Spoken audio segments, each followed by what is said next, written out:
월드컵 예선에서 한 번도 지지 않고 전승을 거두고 있는 우리 대 일본에서 이런 게 진행돼야지. 대체 왜 이기적이고 길거리도 엉망이라는 한국에 가서 저러고 있는 거래? 우리 일본은 왜 한국처럼 못하는 거야, 대체? 전 세계에서 가장 축구를 잘하는 사람들이라고 불리는 레전드 선수들이 대한민국을 찾았습니다. 발롱도르 수상자, 프리미어리그 4회 득점왕, 챔피언스리그 우승까지 듣기만 해도 어마어마한 선수들인데 이 모습을 지켜봤던 한 일본인 기자는 악에 바친 듯 해보이는데요. 과연 무슨 일이 있었던 걸까요? 안녕하세요. 저는 일본 오사카에 살고 있는 미야모토 후즈키라고 합니다. 저는 위대한 우리 일본의 기자로 일하고 있고 한국은 우리 덕분에 성장할 수 있었던 미개한 나라라고 생각하죠. 당연히 우리 일본 우익단체에도 꾸준하게 참여하며 대일본과 한국의 역사에 대해 한국이 억지를 부리고 있는 것을 전 세계 사람들 그리고 우리 일본인들에게 알리기 위해 노력하고 있는 사람이죠. 저는 어릴 적부터 축구를 좋아했어요. 부모님과 함께 필리핀에 휴가를 갔다가 교통사고를 당했었는데 그때 다리를 다치게 되면서 뛸 수 없는 장애를 얻게 되었습니다. 그런데 너무 열받게도 제 다리를 세부에서 다치게 했던 차량이 바로 한국의 형편없는 자동차였습니다. 본디 저희 부모님도 한국을 혐오하셨었고 저도 부모님의 영향도 받기도 했지만 제 다리를 이렇게 만든 게 한국 자동차 때문이라는 생각에 한국이라면 정말 끔찍하게도 싫어했죠.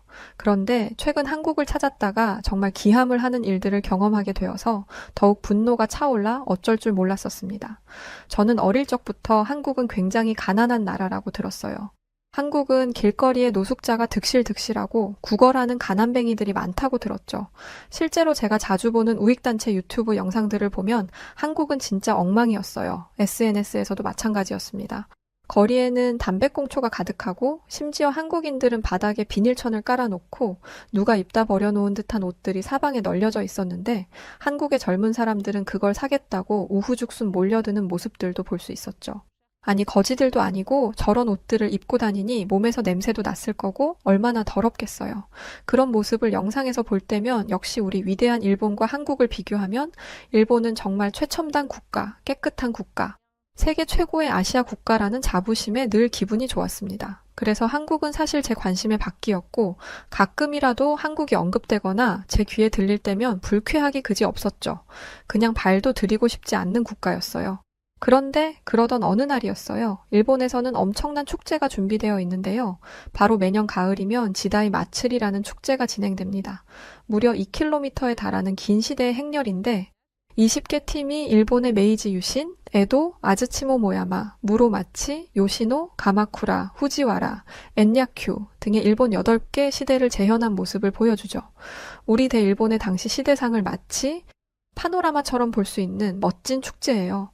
저는 당연히 이 멋진 축제를 취재하기 위해 준비 중이었어요. 그런데 방송기자국 동료들이 해외라도 나가려는지 짐을 바리바리 싸고 있던 것이었죠. 뭐 해? 어디를 촬영 가길래 그렇게 짐들을 싸고 있니? 그랬더니 동료들에서 정말 충격적인 말들이 나왔죠. 못 들었어? 한국의 세계적인 축구 선수들이 대거 오잖아. 티에리 앙리, 드로그바, 퍼디난드, 카카, 히바우드 등등 세계 최고라고 불리는 해외 축구 선수들이 다 한국에 온대.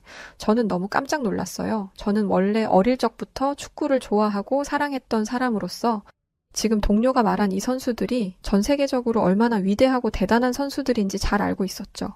그런데 제가 놀란 부분은 바로 대체 왜 이런 대단한 선수들이 우리 일본이 아닌 쓰레기 천국에 노숙자 천지인 한국을 가냐는 거였어요. 믿기 힘든 소식이었죠.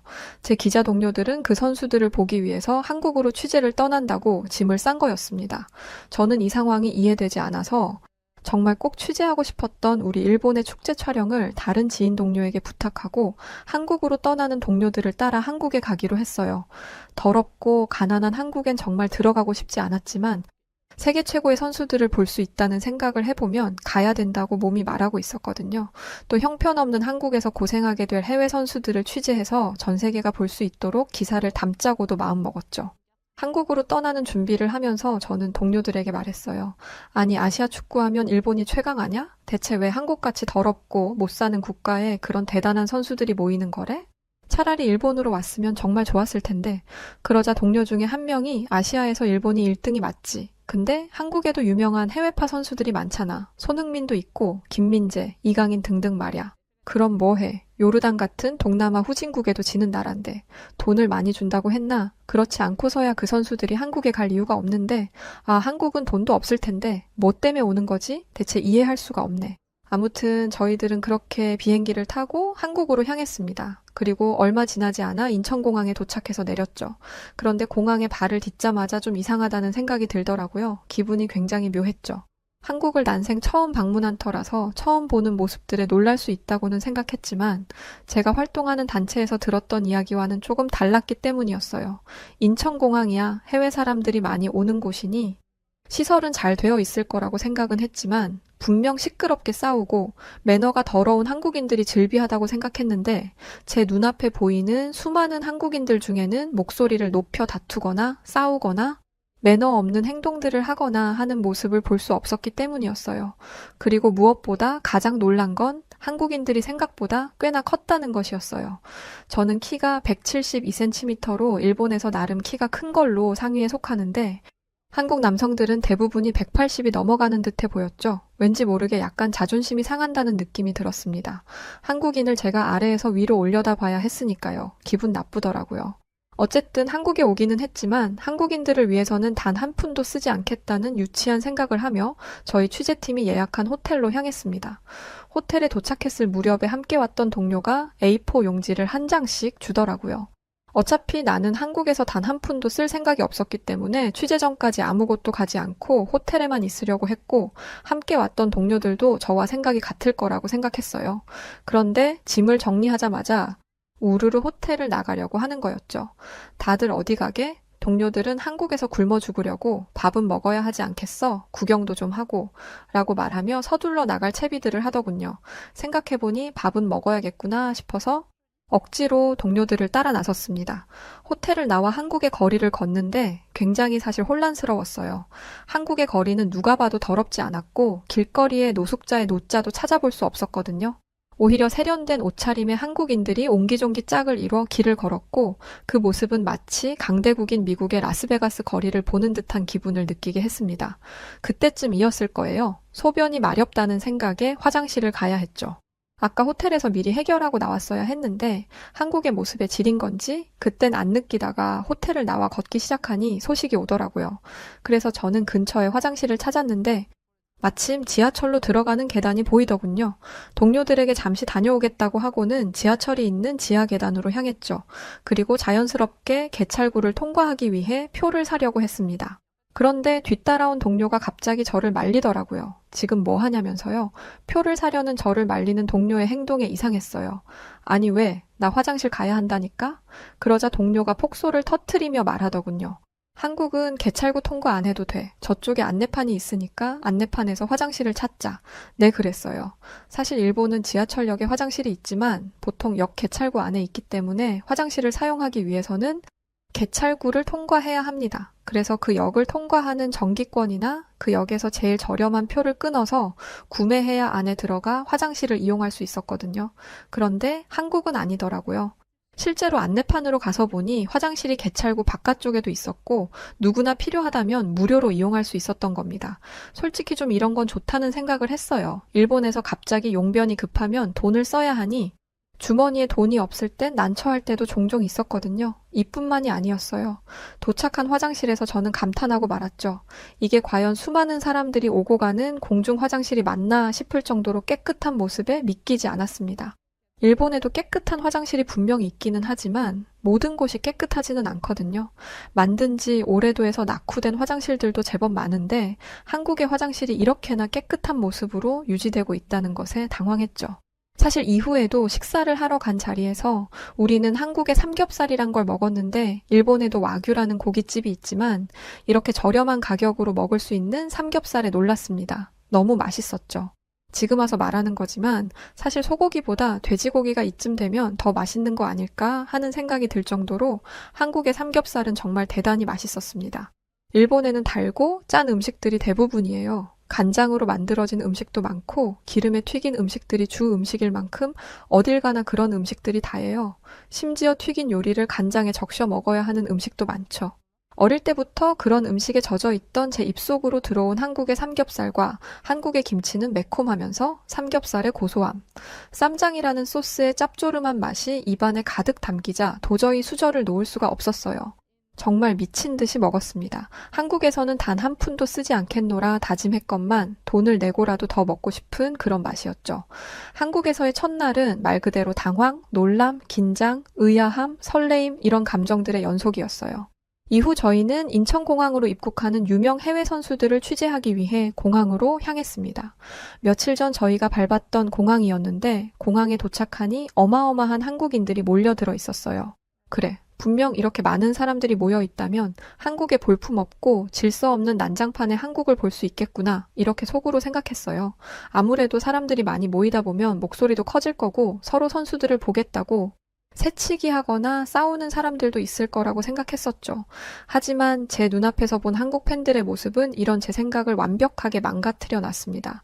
주최 측에서 준비한 라인으로 한국 팬들은 응원하는 해당 선수들의 유니폼을 들고 질서 있게 해외 유명 선수들을 기다리고 있었어요. 그 어디에서도 싸우는 소리는 들을 수 없었고 처음 만난 사람들끼리 누군가를 함께 응원한다는 공감대가 형성되며 하나같이 밝은 미소를 보이며 즐거운 마음으로 선수들을 기다리고 있는 듯해 보였습니다. 팬들을 정리하고 주변 상황을 예의주시하는 보안 요원들도 한국 팬들의 배려 있는 행동과 질서 있는 모습에 하품까지 할 정도로 뭔가 할 일이 없어 보였어요. 이게 정말 한국이라는 나라가 맞는 건지 정말 믿기지 않았죠. 내가 어릴 때부터 들어왔던 한국의 이미지는 대체 어디에서 나온 이야기들인 걸까? 지금 내 눈으로 보고 느끼고 있는 한국은 내가 들었던 것과는 너무 다르다는 생각에 어안이 벙벙할 지경이었어요. 시간이 지나고 마침내 세계 최고라고 불리는 유명 선수들이 인천공항에 들어섰습니다. 힘찬 함성이 쏟아져 나왔고 멀찍이에서 늘 동경하던 드로그바, 알렉산드로 피를로, 티에리 앙리, 퍼디난드 등등의 선수들을 보게 되었는데 정말 눈물이 날 지경이었죠.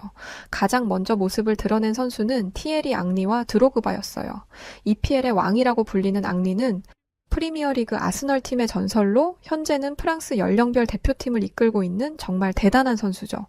또한 드로그바는 첼시의 전설적인 스트라이커로 첼시 팬들 중 그를 싫어하는 사람이 없을 정도로 실력과 인망을 모두 갖춘 선수이기도 했습니다. 전설의 레전드라고 불리는 세계 최고의 축구 선수들은 한국의 팬들 요청을 하나도 마다하지 않고 적극적으로 사인을 해주기도 했고 사진까지 찍으며 자신들을 환대하는 한국 팬들에게 답례했어요. 정말 믿기 힘든 팬 서비스까지 선보이기도 했죠. 이런 대단한 선수들이 한국이 아닌 우리 일본에 왔다면 얼마나 좋았을까. 저는 괜시리 한국에 벌어지고 있는 지금 이 상황에 질투가 나기 시작했어요. 그동안 제가 봐왔던 한국은 어릴 적 들었던 이야기와는 분명 달랐지만 실제로 일본이 한국보다 축구로는 더 센 게 맞잖아요? 저는 해외 유명 선수들이 한국인들에게 사인을 해주기 위해 다가왔을 때 은근슬쩍 그 옆자리에 서서 당당하게 이야기했어요. 프리미어리그 브라이튼에서 뛰고 있는 미토마 키오루에 대해서 어떻게 생각하냐는 질문을 기습적으로 했었죠. 당연히 좋은 말이 들릴 줄 알았는데 선수들은 제 말에 들은 채도 하지 않고 그냥 무시한 채 한국인들에게 사인만 해주고 그냥 지나쳐 가버리더군요. 순간 무시당한 것 같아 기분이 나쁘더군요. 저는 오기가 생겨서 레알 소시어드 쿠보 선수에 대해선 어떻게 생각하냐며 계속 일본 선수에 대해 물었습니다. 하지만 선수들은 그 어떤 코멘트도 하지 않고 그냥 지나가 버리더군요. 아니 한국 팬들에게는 이것저것 다 해주고 사진까지 찍어주더니 왜 내 질문에는 대답 한마디 하지 않는 걸까? 정말 차별당하는 것 같아서 분노가 속으로 차더군요. 그렇게 선수들이 버스를 타고 공항을 빠져나갔고 저는 열받는 마음에 카메라를 들고 다시 공항 안으로 뛰어들어갔어요. 왜냐면 분명 이렇게 많은 한국 팬들이 모여있던 자리에 쓰레기가 넘쳐 있을 거라고 생각했기 때문이었고 그 모습을 촬영해서 세계의 이런 형편없는 모습에 한국을 알리고자 하기 위함이었죠. 그런데 공항을 들어섰지만 그 어디서도 쓰레기를 볼 수 없었어요. 언제 그 많은 인파가 왔다 갔는지도 모를 만큼 공항은 바닥에서 빛이 날 만큼 깨끗했고 그 넓은 공간 안에 멀뚱멀뚱 카메라를 들고 서 있는 제 초라한 모습만 있을 뿐이었어요. 동료들은 제가 뭔가 헛헛해하는 모습을 하자 이제 그만하라며 대체 일본에 살면서 뭘 듣고 살았길래 한국을 그렇게나 싫어하는 거냐며 한국은 너가 생각하는 것처럼 못 살고 가난하고 더러운 나라가 아니라며 제 어깨를 토닥였고 어쩌면 한국이 지금은 일본보다 더 잘 사는 국가일지도 모른다는 이상한 말을 하기까지 했습니다. 아니, 너는 일본 사람 아냐? 한국이 일본보다 더 잘 사는 국가라니 무슨 말도 안 되는 소리를 하고 있어? 그러자 동료는 그제서야 자신의 이야기를 해주었죠. 동료였던 하나키는 어머니가 교수님이었는데 미국 학교에서 강의를 해야 할 일이 생겨 어머니를 따라 미국에서 잠시 시간을 보냈던 적이 있었다고 했습니다. 미국에 갔을 때 미국에서 우리 일본 교수였던 어머니를 강사로 부른 것에 매우 큰 자부심을 가지고 있었다고 했었죠. 그런데 막상 미국에서 정작 일본의 현실을 깨닫고 한동안 자신도 방황했던 적이 있었다더군요. 이때까지 일본에 살면서 우리가 생각했던 일본의 모습과 막상 일본을 벗어나 타국인 미국에서 바라본 일본의 모습은 완전히 생각과 달랐기 때문이었고, 오히려 미국 지천에 널려있는 한국의 문화 콘텐츠와 한국의 음식, 한국의 옷, 한국의 브랜드로 넘쳐나고 있었다고 했어요. 그러면서 하나키는 그때부터 한국이 질투나긴 하지만 확실히 우리 일본보다 지금 시점에서는 더 앞서고 있는 게 아닐까 하는 합리적인 의심을 하기 시작했었대요. 그런데 이런 하나키의 말을 제대로 이해할 수 있게 하는 사건을 한국의 서울 월드컵 경기장에서 경험할 수 있었습니다. 넥슨이라는 거대 한국의 글로벌 기업이 주최하는 이벤트 축구 행사에 참여했는데 일본 팬들도 심심치 않게 볼 수 있었거든요. 한국인들 사이에 껴서 일본인들은 해외 유명 선수들을 향해 응원하고 있었고, 심지어 한국의 레전드라는 박지성, 안정환, 이천수 등이 나올 때도 일본인들은 소리를 지르며 열띤 응원을 하고 있었죠. 저는 일본인들에게 다가가 물었습니다. 당신은 일본인 아닙니까? 왜 한국의 레전드 선수들을 응원하고 있는 거죠? 지금 한국에서 벌어지고 있는 이 이벤트는 일본과 같은 선진국에서 진행되어야 하는 게 맞다고 생각하지 않나요? 저는 대놓고 불쾌감을 드러내며 폭격 같은 질문을 쏟아냈습니다. 그런데 일본 젊은이들은 제 말에 뜻밖의 이야기를 쏟아내기 시작하더군요. 저는 일본인이 맞아요. 일본에서 태어났고 일본 축구를 사랑합니다. 그런데 일본과 같은 선진국이라는 말은 한국은 그럼 후진국이라는 건가요? 한국은 정말 멋진 나라예요. 그리고 우리 바로 옆에 있는 이웃 국가이죠. 그런데 왜 그렇게 비아냥대는 듯한 질문을 하시는 거죠? 저는 일본 젊은이의 답변에 당황스러웠어요. 뭔가 이 일본 젊은이들은 제가 한국을 바라보는 시선과는 분명 달랐거든요. 그래서 다시 이렇게 물었죠. 한국보다 일본이 축구를 더 잘하는 나라인데 일본 선수들과 이 전설적인 선수들이 함께하면 더 좋지 않았을까요? 그러자 일본 젊은이는 답답한 듯한 표정으로 저를 바라보더니 이런 말을 하더라고요. 저기 기자분, 해외에 나가보세요. 해외에 나가서 지금 저에게 했던 질문을 그대로 한번 해보세요. 축구의 종주국이라는 영국이나 독일, 스페인, 프랑스와 같은 축구 강국에 가서 우리 일본 선수들 이름을 대고 자랑하듯 이야기하면 오히려 뺨이나 안 맞으면 다행일 거예요. 일본에서 프리미어리그 빅식스 팀에 주장을 했던 사람이 있나요? 프리미어리그에서 득점왕을 했던 선수가 있나요? 프리미어리그에서 푸스카스 상을 받았던 사람이 있나요? 세계 최고 리그에서 200골을 넣은 선수가 있나요? 일본에는 이런 임팩트 있는 세계적인 선수가 없어요. 해외에서는 일본을 잘 모른다고요? 아시겠어요? 저는 아무 말도 못했어요. 하나키가 공항에서 어머니와 미국에 갔다가 미국에서 실제로 바라보고 있는 일본에 대해 잘 인지하지 못하고 오히려 한국의 문화들이 미국을 점령하고 있었다는 이야기가 머릿속에 오버랩되면서 일본인들마저도 이런 생각을 하고 있다는 것에 큰 충격을 받을 수밖에 없었습니다. 그날 경기장에선 6만 4천 명이라는 엄청난 인파의 응원 속에 아이콘 매치가 성황리에 진행되었고 전반전 경기가 끝난 뒤 해외 유명 가수들이 나와 부르는 노래에 수만 명의 한국인 팬들은 같은 음성과 목소리로 떼창을 불러 해외 유명 가수들에게 감동을 주기까지 했었죠. 그 모습을 보고 있으면서 제가 무슨 생각이 들었는지 아시나요? 이렇게 많은 수만 명의 인파 속에서 혼자만 왕따당한 사람 같은 기분을 느끼고 몸에서 돋는 소름 때문에 한 마리의 닭이 된 기분이었습니다. 한국 팬들은 경기장에서도 질서 정연했고 행사 이후에도 교통질서는 물론이고 마구잡이로 무단횡단하는 사람들도 보이지 않았고 혹여나 사람이 지나가진 않을까 속도를 줄이며 조심스럽게 운전하는 한국의 차량들을 볼 수 있었죠. 저는 한국을 눈으로 보고 체험하고 있으면서도 이런 모든 모습들이 당황스럽기만 했습니다.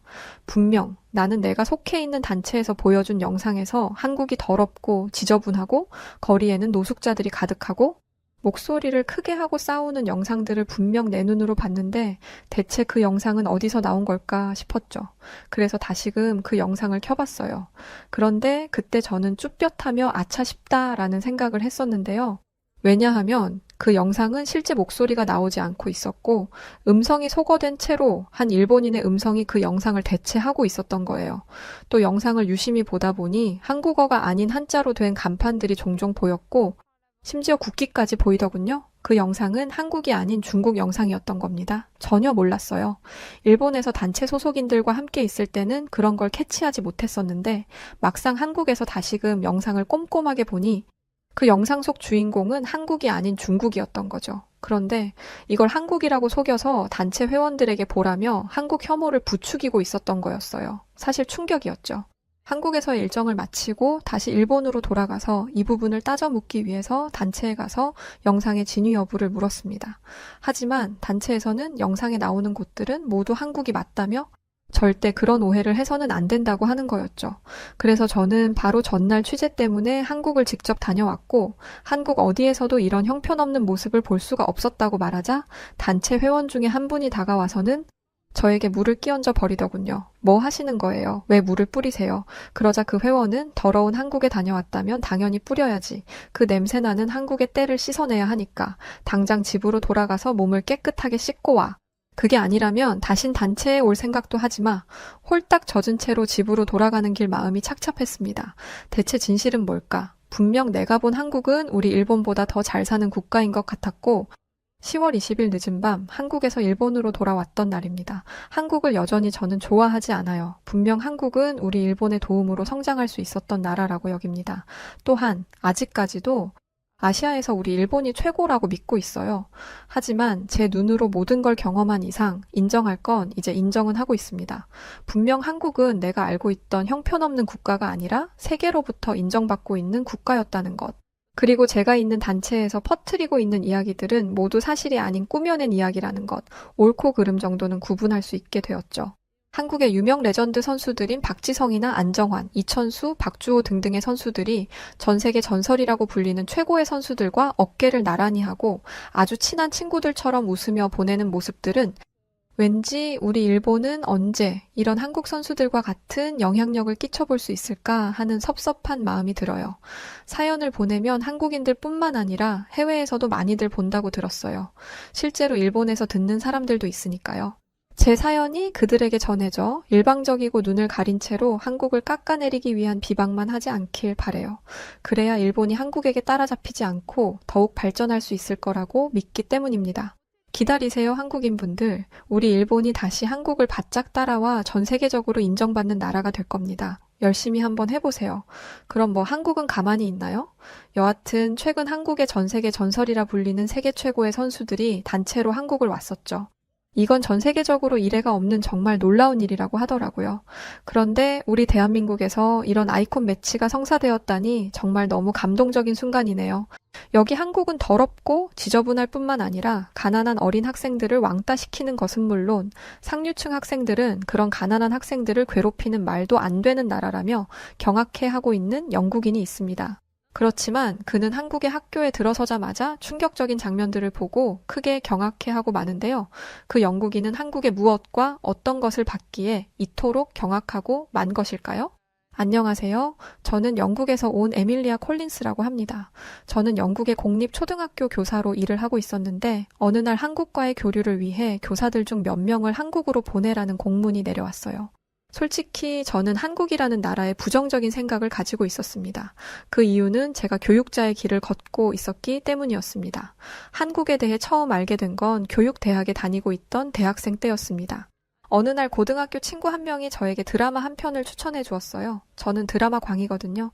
친구가 추천해준 드라마는 학교를 배경으로 한 10대의 이야기를 담은 한국 드라마였는데 저는 한국 드라마를 한 번도 접해본 적 없었던 터라 드라마의 내용이 굉장히 흥미롭게 느껴졌습니다.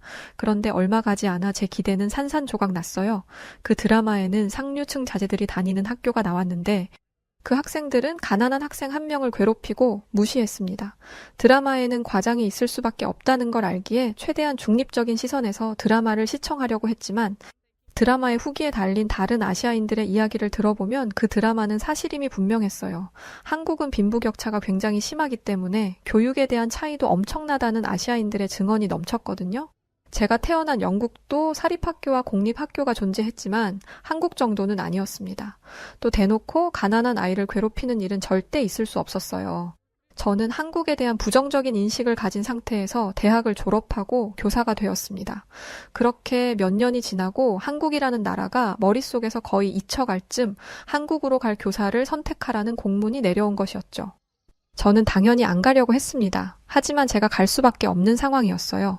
우선 대부분의 교사들이 기혼자였습니다. 저 외에 미혼인 교사들이 있기는 했지만 그 중에는 약혼자가 있는 교사도 있었습니다. 또 이 사실을 모두가 알고 있었죠. 배우자도 있고 약혼자도 있는 사람을 해외로 1년 동안 보내는 건 말이 안 됐다 보니 한국으로 갈 교사는 싱글로 추려졌습니다. 최종적으로 제가 선택되었죠.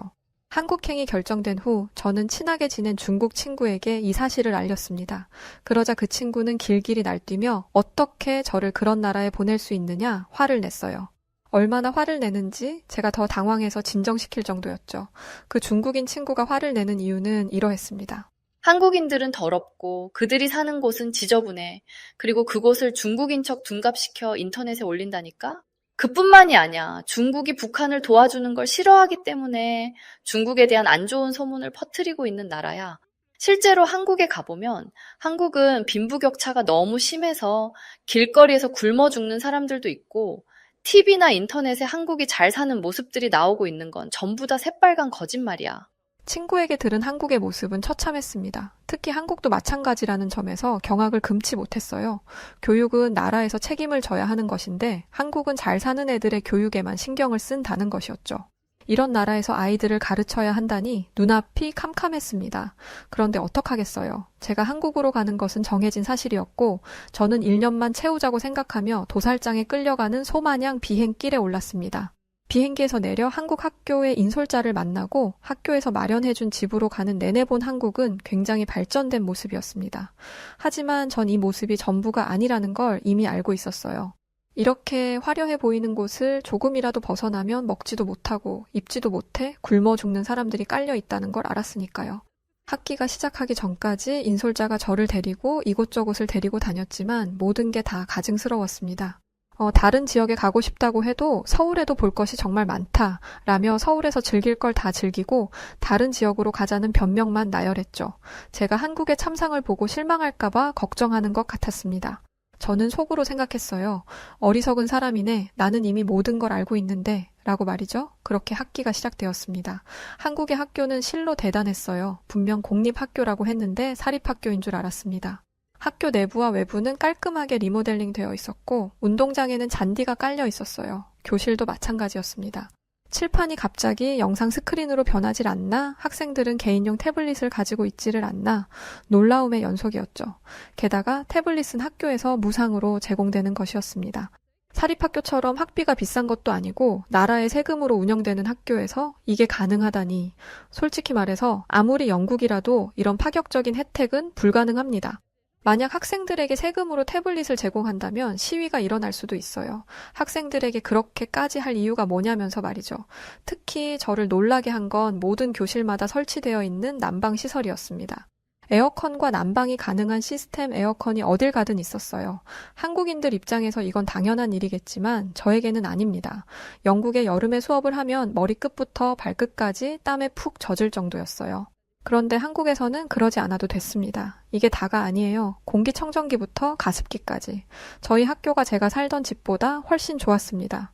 하지만 여전히 제 마음속에는 불신이 가득했습니다. 공립학교의 수준이라곤 믿기지 않을 정도로 엄청난 시설임은 분명하지만 여기는 서울이었으니까요. 그렇게 한 달이 지났고 교장 선생님과의 면담이 있었습니다. 그동안 무엇을 느꼈는지, 지내는 동안 불편한 것은 없었는지 등등을 나누는 시간이었죠. 저는 그 자리가 매우 불편했습니다. 한국의 좋은 모습만을 영국에 알리라는 무언의 압박 같았거든요. 저는 없는 말은 못 지어내는 성격이라 교장 선생님에게 이렇게 말했습니다. 이 학교에서 본 모습은 실로 대단해요.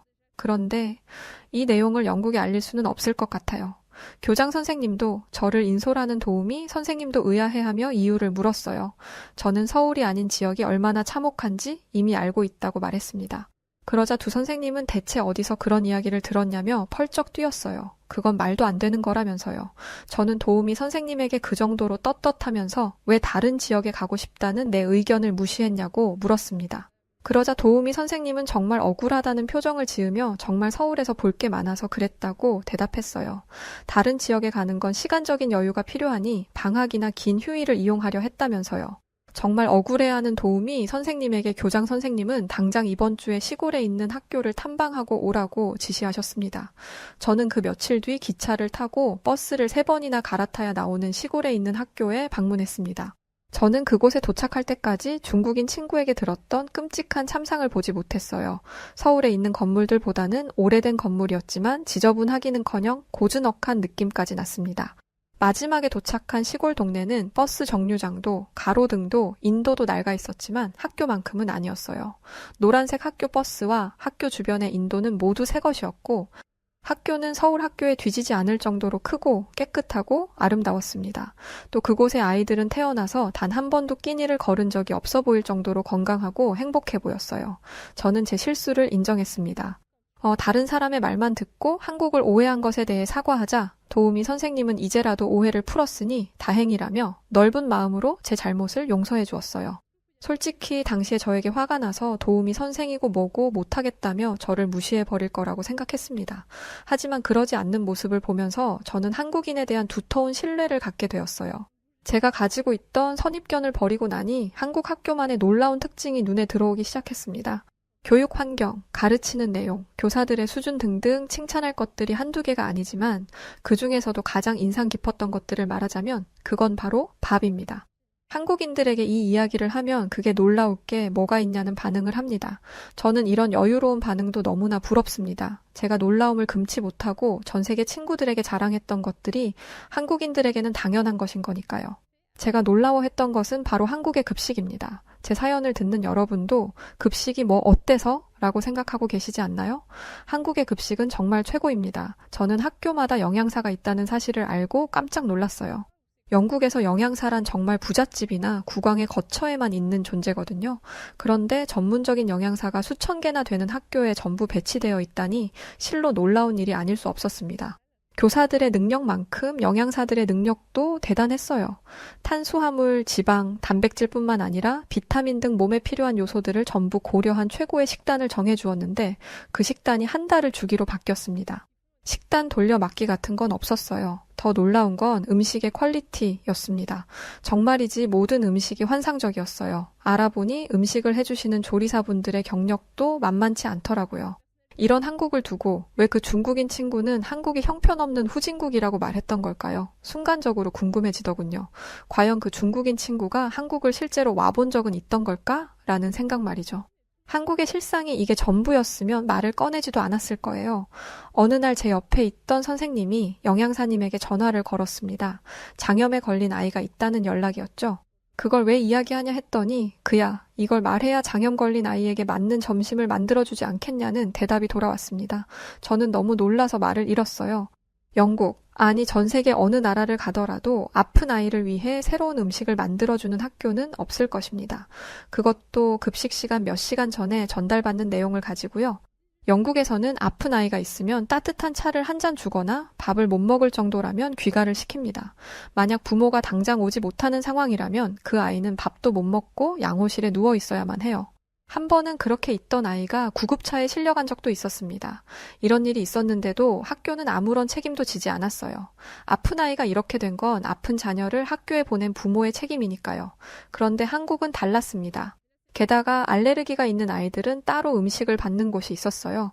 영국에서는 알레르기가 있다면 무조건 도시락을 싸와야 합니다. 그런 아이들 것까지 챙겨줄 여유는 없다는 거죠.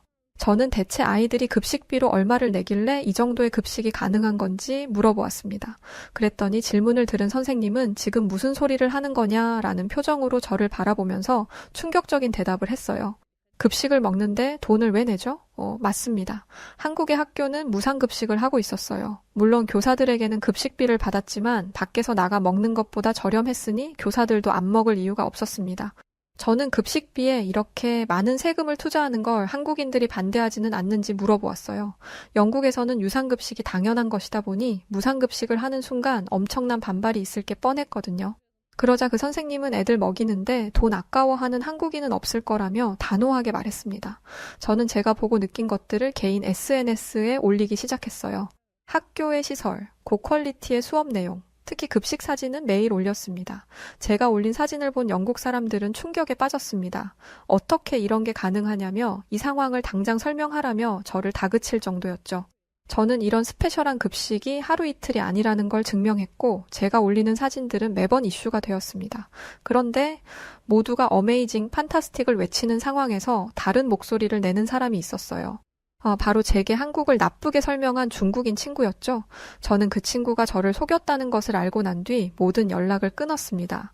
그러자 그 친구는 저를 한국에 추잡한 거짓말에 속아 넘어간 저열한 배신자 취급을 했어요. 그러고는 한국의 급식 사진에 한국인들은 굶어 죽는 아이들에게나 무상급식을 베풀어라 라는 댓글을 달거나 한국은 먹을 게 없어서 구더기로 음식을 만든다는데 이것도 그런 음식 중 하나가 아니냐는 댓글도 달았습니다. 한국을 잘 모르는 사람들은 중국인 친구의 말에 선동되기도 했어요. 저는 저처럼 한국을 오해하는 사람이 생기길 원하지 않았습니다. 그래서 한국 곳곳을 돌아다니며 영상을 찍어 올렸습니다. 처음엔 긴가민가 하던 사람들도 점점 제 영상을 신뢰하게 되었고 영상을 본 한국인들과 외국인들의 증언이 쏟아지며 중국인 친구의 주장은 점점 힘을 잃어갔어요. 오히려 이상한 소문을 퍼뜨리지 말라는 욕을 먹기까지 했죠. 여기서 끝이 아니었습니다. 함께 일하던 동료이자 중국인 친구를 알고 있는 한 교사를 통해 중국인 친구가 일자리를 잃었다는 소식을 듣게 되었어요. 중국인 교사는 영국에서 중국어 과외를 하는 사람이었는데 지금까지 자신이 가르치던 아이들에게 한국과 일본을 포함한 모든 아시아 국가에 대한 부정적인 선입견을 심어주었다고 합니다. 한 학생의 부모님이 제 사진과 영상에 달린 중국 친구의 댓글을 보게 되었고 모든 사실이 드러나게 된 것이었죠. 중국 친구가 가르치던 아이들은 전부 상류층의 자녀들이었는데 그들의 부모는 자기 자녀에게 잘못된 정보를 세뇌시키듯 한 중국 친구를 용서하지 않았습니다. 워낙 힘있는 집안들이었다 보니 중국 친구는 일을 그만두게 되었을 뿐만 아니라 추방당할 위기에 처하게 되었다고 했죠. 그 친구의 거짓 정보에 휘둘렸던 한 사람으로서 통쾌하기 그지없었습니다. 그러던 어느 날 영국에 있는 동료로부터 충격적인 소식을 듣게 되었습니다. 영국의 학교는 유상급식으로 바뀐 지가 오래입니다. 유상급식이라 해봤자 형편없는 퀄리티이지만요. 유상급식으로 시스템이 바뀌면서 대부분의 아이들이 도시락을 싸오기 시작했습니다. 그런데 최근 경기가 역대 최악으로 안 좋아지면서 도시락마저도 못 싸오는 아이들이 많아졌고 결국 하교를 할 때까지 굶는 아이들이 많이 생겼다는 연락이 들려왔어요. 게다가 부모가 실직하면서 거리로 내몰린 아이가 영양실조 상태로 발견되었다는 충격적인 기사까지 나왔다는 소식이 나왔다고 합니다. 런던의 노숙자 수가 급증한 건 알고 있었지만 어린아이까지 이렇게 될 지경이라니 진짜 빈부격차가 심한 나라는 영국이었습니다. 그에 비해 한국은 잘 사는 아이든 못 사는 아이든 공평하게 교육을 받을 수 있었고 학교를 다니는 아이들이라면 모두가 균형 잡힌 식사를 할 권리를 가지고 있었어요. 기회가 되어 다른 학교에 있는 다른 나라에서 온 원어민 교사들을 만나게 되었습니다. 그들과 영국의 상황을 말하며 한국의 급식 시스템의 이야기를 했는데 미국, 브라질 등 전 세계에서 온 선생님들도 저랑 똑같은 생각을 하고 있었어요. 한국의 급식은 세계 수준이었습니다. 사실 영국에서만 있었더라면 영국의 급식 시스템에 별다른 이상을 느끼지 못했을 거예요. 하지만 한국에 와서 보니 아이들에게 질 좋은 식사를 보장하는 건 학교와 나라의 의무였습니다. 하지만 영국에서 한국과 같은 일을 하려면 전 국민의 동의를 얻어야 할 텐데 이건 세계가 거꾸로 뒤집혀도 불가능한 일일 거예요. 저는 한국에서만 이런 제도가 가능한 이유를 고민하기 시작했어요. 그리고 그 고민에 대한 대답은 얼마 지나지 않아 우연한 기회로 알게 되었습니다. 제가 있던 초등학교 앞에는 오래된 문방구가 있었습니다. 저는 이것도 한국만의 아름다운 전통이라고 생각해요. 아이들은 그곳에서 게임도 하고 간식도 먹고 학용품을 사는 거나 준비물을 사는데 그 모습이 참 따뜻해 보이더라고요. 그렇게 문방구를 지나가던 중 처음 보는 나이 지긋한 할아버지가 문방구 안에서 학생들에게 무언가를 나눠주고 있었습니다. 사장님도 아닌 사람이 지나가는 아이들을 전부 불러다가 학용품 같은 걸 나눠주는데 그 할아버지는 필요 없다는 아이들에게까지 억지로 학용품을 쥐어주었습니다. 저는 그 할아버지에게로 가서 사장님은 어디 가고 당신이 여기서 이걸 나눠주고 있냐 물었어요. 물론 대화가 될 리가 없죠. 당시에 제 한국어 실력은 형편없었습니다. 할아버지가 제게 무슨 말을 했지만 전 알아듣지 못했고 저를 무시하고 아이들에게 자꾸만 뭘 주려고 하기에 그걸 막아섰습니다. 낯선 사람이 주는 걸 함부로 받으면 안 된다는 건 만국 공통이라 생각했거든요. 결국 약간의 실랑이가 벌어졌고 학교에 있던 도우미 선생님이 급하게 나오셨어요. 도우미 선생님을 통해 의사소통을 한 뒤 제 얼굴은 새빨개졌습니다. 그 할아버지는 문방구 사장님의 아버지였고 이 학교가 세워질 때 문방구를 개업했던 전 사장님이었어요. 아들이 잠시 자리를 비운 사이에 방문해서 아이들에게 학용품을 나눠준 것이었죠. 남의 물건을 훔쳐서 쓴 게 아니라는 건 알았지만 아이들에게 무상으로 학용품을 나눠준 건 이해되지 않았어요. 할아버지는 제 물음에 대답해 주셨는데 저는 그 이유를 듣고 눈물을 흘렸을 뿐만 아니라 오랜 고민에 대한 답을 얻을 수 있었습니다. 할아버지는 한국에 가장 가난했던 시기를 버텼을 뿐만 아니라 한국 전쟁을 겪은 분이셨습니다. 굶지 않고 살아남는 게 최우선이었다 보니 꿈 같은 건 꿀 겨를도 없었다고 했죠. 그렇게 밥 굶고 살지 않을 정도가 되니 배우지 못한 것에 대한 서러움이 찾아왔다고 합니다. 하지만 이미 30을 바라보는 나이였고 2명의 자식을 가지고 있었죠. 그리고 이런 사연을 가진 사람들은 한국 사회에 여전히 많이 남아 있었습니다. 할아버지는 자기 자식들만큼은 원 없이 공부시키기 위해 뼈가 닳아 없어질 때까지 일하셨고 그 결과 학교 앞에 작은 문방구를 열 수 있었다고 해요. 이곳에서 장사를 하는 동안 돈이 없어서 학용품을 마련하지 못하는 아이들에게 다른 애들 몰래 준비물을 챙겨주기도 하고 가끔 불러다 라면도 끓여다 주셨더군요. 왜 잘 알지도 못하는 아이들에게 그렇게까지 하셨냐고 물으니 할아버지는 한국인들은 누구보다 배고픈 시절을 겪어봤기 때문에 굶는 사람들을 그냥 지나치지 못한다고 말씀하셨습니다. 배고픈 서름이 얼마나 큰지 알기에 그럴 수밖에 없다고요. 또 애들이 굶는 꼴은 죽어도 못 본다고 하셨어요. 내 애뿐만 아니라 남의 애일지라도 말이죠. 도우미 선생님도 이 말에 동의하셨습니다. 자신의 부모님 세대도 할아버지와 마찬가지로 생각한다면서요. 자신의 친구가 놀러 오면 꼭 밥을 먹여서 보냈고 집에 돌아갈 때는 과일까지 싸서 보내셨다 합니다. 저는 그 영향이 학교의 급식에도 영향을 끼쳤다고 생각했어요. 자녀 세대들만큼은 자기들처럼 굶지 않기를 바라는 그 마음 때문에 전 국민들이 학생들을 배불리 먹이는데 동의하는 것이라는 걸 깨달았죠. 이뿐만이 아니었습니다. 한국이 급속도로 경제 성장을 할 수 있었던 이유는 전부 교육 덕분이었어요. 한국인들은 작고 인구도 없고 자원도 없는 나라에서 할 수 있는 건 교육뿐이라는 것을 일찍이 깨달았습니다. 그래서 아이들을 가르치는데 힘을 쏟았고 그 결과 지금의 경제 대국이 되었던 것이죠. 한국은 공부뿐만 아니라 문화, 예술 하다못해 스포츠에서도 이름을 날리고 있습니다. 이 작은 나라에서 대체 어떻게 이런 일이 있을 수 있었을까요? 그 이유는 바로 아이들에게 지원을 아끼지 않고 자라나는 세대에게 과감히 투자한 한국의 아버지 세대 덕분이라고 생각합니다. 저는 영국을 비롯한 모든 나라가 한국을 따라야 한다고 생각해요. 영국만 해도 마찬가지입니다. 세계에서 손꼽히는 나라이고 대단한 역사를 가진 나라라 불리지만 실상은 밥도 먹지 못해 굶는 아이들이 있습니다. 아이들의 영양 상태는 생각도 하지 않죠. 세계 최고 강대국인 미국도 마찬가지입니다. 급식의 채소 비율을 높이라는 말에 토마토 케첩을 올려놓은 나라이니 말 다했죠. 아이들은 나라의 미래입니다. 그리고 한국은 그 사실을 누구보다 잘 아는 나라입니다. 저는 전 세계가 이 사실을 알 수 있도록 노력하고 있습니다. 그래서 한국에 있는 기간을 더 연장했었어요. 그렇게 1년이 될 줄 알았던 서울살이가 3년 가까이 되도록 한국에서 머물렀었고 지금은 한국을 떠나 영국에서 아이들을 가르치고 있지만 늘 한국에서 경험했던 일들을 가슴속에 담아두고 있습니다. 한국에서 봤던 문화와 아이들을 대하는 어른들의 마음가짐, 이 모든 게 지금 저에게 초석이 되어 영국에서도 꽤나 인기 있는 선생님으로 인정받고 있어요. 과연 제가 한국을 몰랐다면, 한국을 경험하지 않았다면 이렇게 인기 있는 선생님이 될 수 있었을까요? 한때 중국인 친구의 말에 속아 한국을 크게 오해했던 지난 날이 매우 후회스러울 뿐입니다.